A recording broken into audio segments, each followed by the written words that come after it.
Is Hi Chew actually a Japanese version of Starburst? Many think so, but the science behind its texture tells a different story.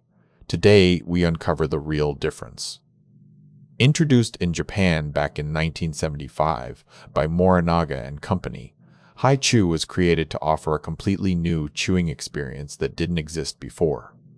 The secret lies in its unique physical structure, a flavorful, say, interior surrounded by a lighter outer layer, creating a texture that is soft, elastic, and sits perfectly between gum and taffy.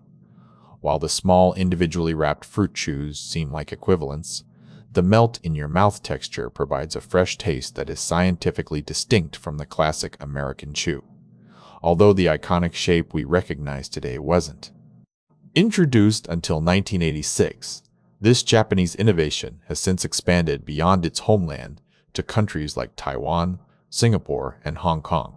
You can find dozens of fruit and dessert-inspired flavors, but the defining characteristic remains that specific elasticity that makes it feel different from standard hard candies or gummies. So while it might look like a cousin to countries or gummies, Starburst Hi Chew is a 100% Japanese invention that proved you don't need American recipes to create the ultimate fruit chew.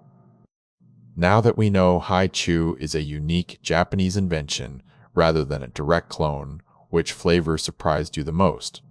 Let us know in the comments below.